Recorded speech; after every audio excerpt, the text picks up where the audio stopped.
Assalamualaikum warahmatullahi wabarakatuh. Perkenalkan, nama saya Dosesa Briliawan. Saya berasal dari kelas C dengan nomor induk mahasiswa 2020111287. Di sini saya akan sedikit menjelaskan tentang operasi pembangkit tenaga listrik dengan sistem isolated dan sistem interkoneksi.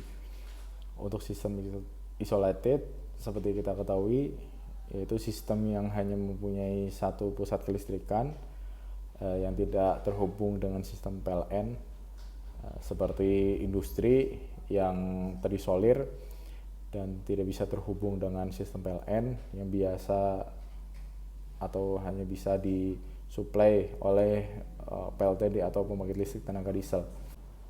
Di sini saya juga mengambil contoh sistem isolated ya, terhadap prinsip kerja PLTS atau pembangkit listrik tenaga surya.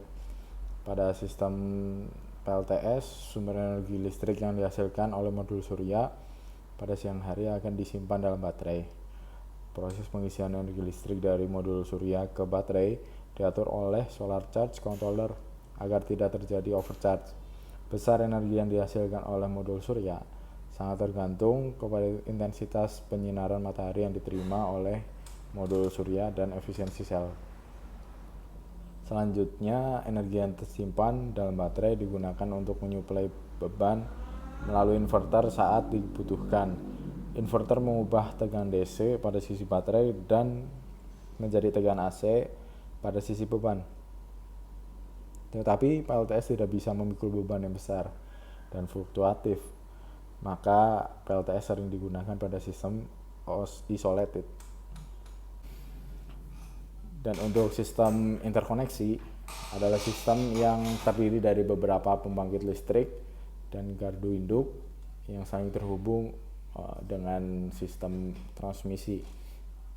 Untuk sistem interkoneksi sendiri butuh pengaturan dan koordinasi dalam pembangkitan dan penyalurannya agar biaya pembangkitan seminimal mungkin, tetapi dengan memperhatikan mutu kehandalan seperti tegangan, frekuensi, dan tidak adanya gangguan.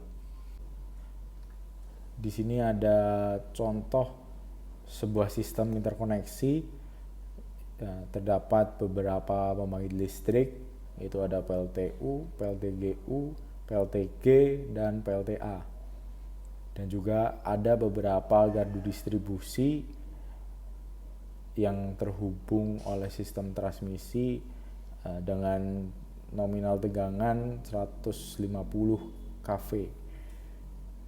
Di sini semua terkoneksi, terhubung, yang nantinya akan dikoordinir dengan operator sistem. Beban pada gardu induk harus dikoordinasikan juga agar saluran pada transmisi tidak ada yang mengalami beban lebih. Dan sistem interkoneksi dan isolated itu sendiri perlu adanya perencanaan khusus tentang operasi pembangkitan dan penyaluran. Yang pertama adalah perencanaan tentang pengoperasian pembangkitannya, dan yang kedua untuk koordinasi dalam pemeliharaan, dan yang ketiga untuk perencanaan penyedia bahan bakar.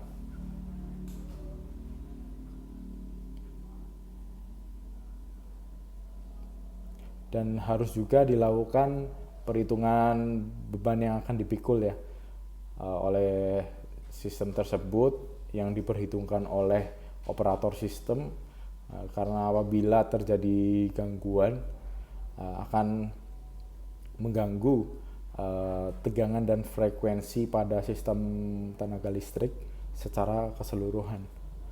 Mungkin itu yang bisa saya sampaikan, kurang lebihnya mohon maaf. Wassalamualaikum warahmatullahi wabarakatuh.